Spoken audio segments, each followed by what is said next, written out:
Witaj w czwartym module kursu Lean Canvas. Propozycja wartości, czy Unique Value Proposition, bo to o niej będziemy mówić w tej części, nie bez przyczyny zajmuje duże, centralne miejsce Canvy. To jej najważniejsza część i najważniejsza część Twojego biznesu. Składa się na nią 6 elementów.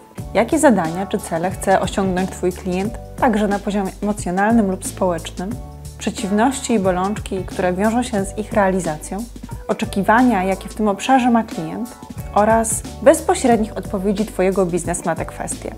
Czyli w jaki sposób Twój produkt lub usługa pomagają klientowi w realizacji jego celów, jak adresują jego bolączki i jak spełniają oczekiwania. Cała trudność w definiowaniu propozycji wartości polega na tym, aby wszystkie te elementy zawrzeć w jednym zdaniu. Musi ono jasno wskazywać, jaką korzyść odniesie klient używając Twojego produktu lub usługi. Zdarza się, że firmy publikują swoją propozycję wartości na stronach internetowych czy w materiałach marketingowych i używają jej jako haseł, claimów. To jedno zdanie wskazuje ich klientom, dlaczego warto zapoznać się z ich produktami i jakich korzyści mogą się spodziewać. Jeżeli więc szukasz inspiracji do stworzenia swojej propozycji wartości oraz elementu, który wyróżni Cię na rynku, sprawdź, w jaki sposób wartość komunikują największe marki oraz Twoja konkurencja.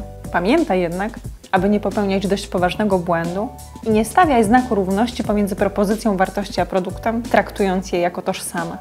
Propozycja wartości odpowiada na pytania dlaczego oraz co i nawiązuje do potrzeb oraz korzyści dla klienta.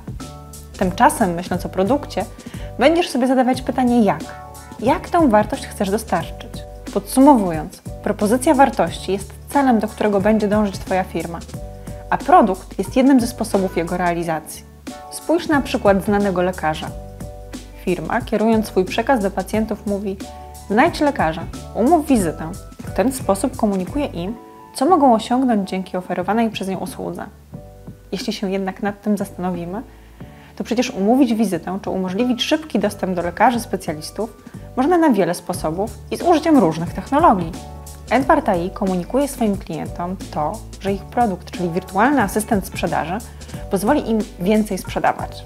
Tym asystentem może być fizyczna osoba, bot, chatbot, asystent głosowy, algorytmy i roboty, które wyręczają sprzedawców w powtarzalnych elementach ich pracy lub lepiej ocenią, który klient jest skłonny dokonać zakupu. Audioteka natomiast przekonuje, że jest miejscem dobrze opowiedzianych historii oraz platformą, gdzie słuchacz znajdzie tysiące książek w wersji audio.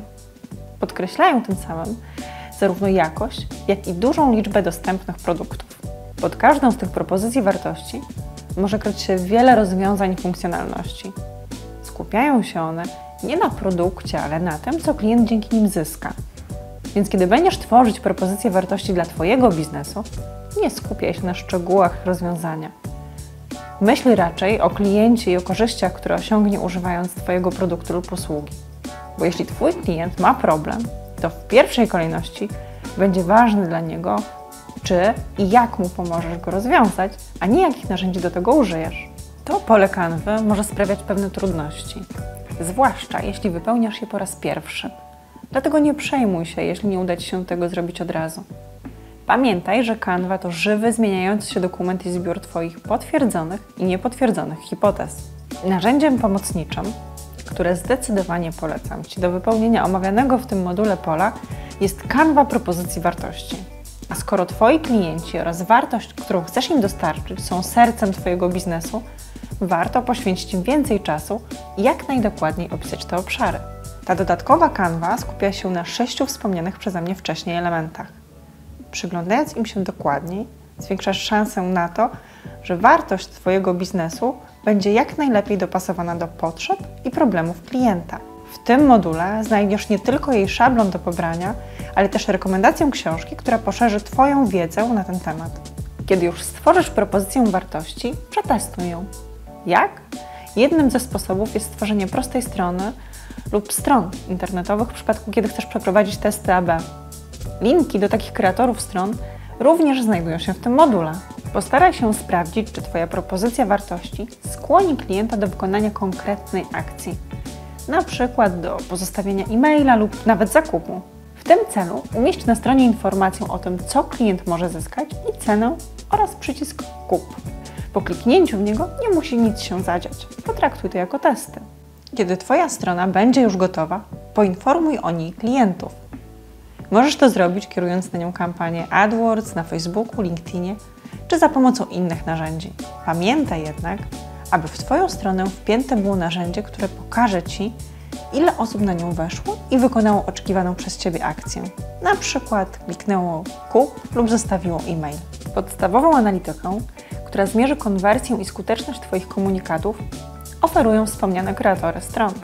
Platformy reklamowe również dadzą Ci obraz, jak skuteczne były Twoje kampanie, dzięki czemu dowiesz się, która wersja reklamy okazała się najlepsza oraz ile kosztuje Cię dotarcie do jednego użytkownika z wybranej przez Ciebie grupy docelowej. Dodatkowo możesz skorzystać z dostępnych na rynku narzędzi analitycznych, na przykład darmowego Google Analytics. Tymczasem już teraz zapraszam Cię do zapoznania się z kolejną częścią kursu. Opowiem Ci w niej trochę więcej o produkcie. Do zobaczenia!